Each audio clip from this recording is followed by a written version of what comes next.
1980 నుంచి పార్టీ కోసం ఎంతో కష్టపడ్డామని అయినా ఇప్పటి వరకు కూడా అలసిపోలేదని కిషన్ రెడ్డి అన్నారు. తాను బీజేపీ నుండి 3 సార్లు ఎమ్మెల్యేగా గెలిచానని కానీ కేంద్ర మంత్రిని అవుతానని ఎప్పుడు అనుకోలేదని అన్నారు.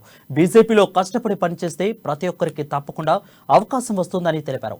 ఇక రాష్ట్రంలో అధికార బీఆర్ఎస్ ప్రభుత్వ వైఫల్యాలపై నిరంతరం పోరాటం చేస్తానని పేర్కొన్నారు. ఈసారి తెలంగాణలో బీజేపీ అధికారంలోకి రావడం ఖాయమని కిషన్ రెడ్డి ధీమా వ్యక్తం చేశారు.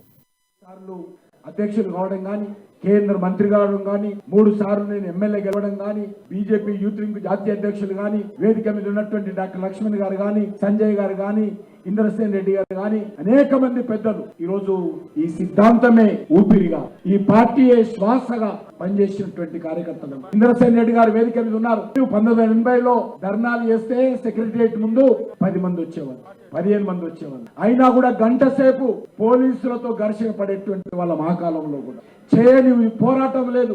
ఇంద్రసేన్ రెడ్డి గారు కానీ, అశోక్ కుమార్ గారు కానీ, భగవంతరావు గారు కానీ, లేక అనేక మంది ఆ రోజు 80లో పార్టీ పెట్టినప్పుడు ఈ పార్టీ కోసం పనిచేసినటువంటి కార్యకర్తలు. ఆ రోజు బీజేపీ ఆఫీస్ కిరాయిల్లో ఉండేది.